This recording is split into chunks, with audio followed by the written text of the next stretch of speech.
नमस्कार, मी करिश्मा. एलव्ही न्यूजच्या बातमीपत्रामध्ये आपल्या सगळ्या दर्शकांचे अगदी मनापासून स्वागत.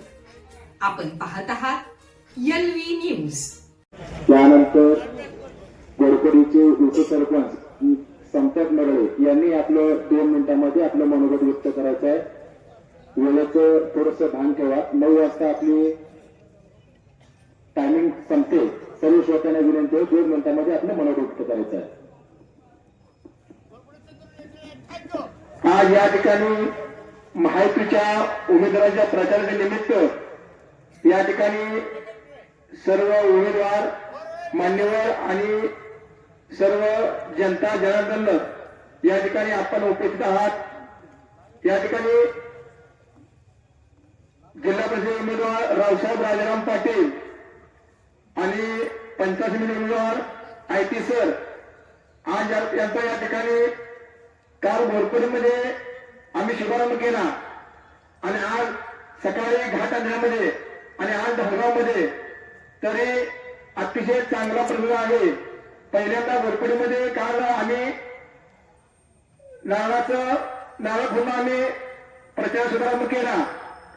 तर या ठिकाणी अतिशय अतितटीच्या शेवटच्या क्षणापर्यंत तिकिटाचं डिक्लेअर होणार नसतं.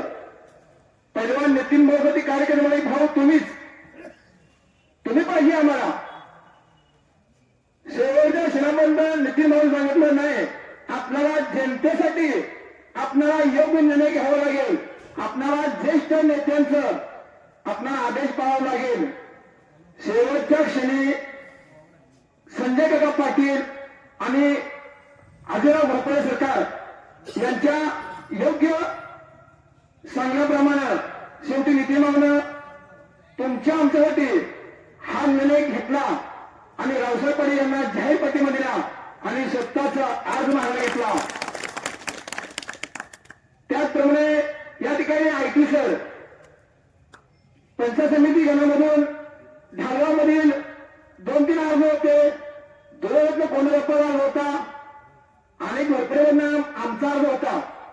पण पेवांनी सांगितलं तुम्ही सगळ्यांनी थांबा, आपल्याला लोकांसाठी काम करायचं आहे आणि यावेळेस लोकांना न्याय देण्याची ही 2 माणसं आपल्याला एक झेटीमध्ये आणि एक कौटुंबिकामध्ये आपल्याला पटवायचं आहे.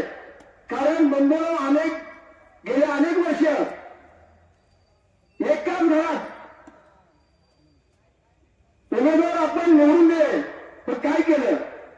आता म्हणतात मी 5 कोटी येतो, मी 10 कोटी येतो. आणि आतापर्यंत 25 वर्षामध्ये आमचं तर भरपूर गाव आहे, छोटून गाव आहे, मुलुदेवीचं मंदिर आहे. आतापर्यंत तिथल्या मालमध्ये सुरू काम केलं, 5 रुपये देऊ शकले नाही. आणि आता म्हणतात मी त्या देवाला 5 कोटी देतो. काय सोय आहे? सगळ्या भूल थापायत. अतिशय वातावरण चांगलं आहे. ही निवडणूक धनशक्ती विरुद्ध जनशक्ती आहे. उद्याची निवडणूक बंधूंनो ही तुमच्या आमच्यासाठी अतिशय महत्वाची आहे आणि आपला मुलाल फिक्स आहे. अजून वातावरण आम्ही तापवलं नाही. हे वातावरण अजून निवडणुका जाहीर होती अगोदर तापवायचं काम केलं. तापवू दे म्हणलं, काय असतंय किती तापवू दे. आता कालपासून आम्ही वातावरण तापवायचं चालू केले तरी यांच्या पायाखालची वाळू सरकल्या. त्यामुळं तुम्ही आम्ही पुढील 3-4 दिवस सर्वांनी जागून राहा, डोळ्यात तेल घालून काम करा. नोटा बाहेर येतलेल्या लोटांना प्रतिसाद देऊ नका, कारण त्या नोटा प्रामाणिक कष्टाच्या नोटा नाही द्या. सगळ्यांना लुटावं, गोरगरिबांना लुटले नोटा द्या. त्याचं उत्तम उदाहरण म्हणलं तर आमच्या भोरपुरी गावाला अतिशय त्रास झालाय मोठा आणि ह्याचं वस्तू आहे जनता आमची 100 घेणार. त्यामुळे येणाऱ्या उद्याच्या निवडणुकीमध्ये रावसाहेब राजाराम पाटील यांचं घड्याळ चिन्ह आहे आणि यांचं बॅलेटवरती 1 नंबरला बटन आहे. 1 नंबरचं बटन दाबायला झडपीच्या पेटीमधलं आणि त्यांना भरघोस मतानं विजय करायचा आहे. आणि पंचायत समिती गणामधील उमेदवार आयटी सर यांचं घड्याळ चिन्ह आहे. यांचं बॅलेटवरती 2 नंबरला बटन आहे. दोन्ही बटन दादाने सांगितलं होतं खचा दाबायला बटन मोडलं पाहिजे. बटन मोडलं तर नोंदवलं.